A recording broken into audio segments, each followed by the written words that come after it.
ఏంటి నేను అబార్షన్ చేయించుకోవాలా? ఇన్నాళ్ళు పిల్లలు అప్పుడే వద్దు అంటుంటే ఆగాను. కానీ అనుకోకుండా నాకు గర్భం వచ్చింది. ఇప్పుడు ఎంతో సంతోషపడతావంటే ఏంటి మళ్ళా అలా మాట్లాడుతున్నావు అంది కోపంగా. నీకొక విషయం చెప్పడం మర్చిపోయాను. నువ్వెంతో అందంగా ఉన్నావు.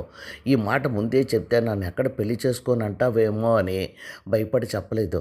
నిజం చెప్పాలంటే నాకు అసలు పిల్లలంటేనే ఇష్టం లేదు. తర్వాత నేను ఆలోచిస్తాను. అప్పుడు చెప్తాను.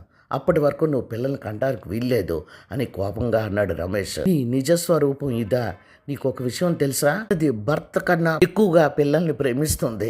వాళ్ళ కోసం తన ప్రాణాన్ని అయినా ఇవ్వడానికి సిద్ధపడుతుంది. మనసు మార్చుకుంటే సంతోషిస్తాను, లేదా నువ్వు గర్భం వద్దనుకుంటే ఈ నిమిషంలో నిన్ను నేను వదిలేసి నా బిడ్డని నేను కాపాడుకుంటాను. అమ్మ అని పిలిపించుకోవాలని ఎప్పటి నుంచో ఎదురు చూస్తున్నాను. మనసు మార్చుకుంటే సంతోషిస్తాను. ఇది చెప్పు, నేను నిన్ను వదులుకోవడానికైనా సిద్ధంగా ఉన్నాను, కానీ నా బిడ్డను మాత్రం వదులుకోను.